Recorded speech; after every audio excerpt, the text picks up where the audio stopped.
পশ্চিমবঙ্গে মেয়েরা কি নিরাপদ? মামুনি, মা,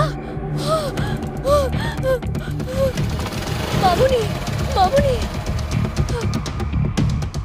মা, ওরা আমার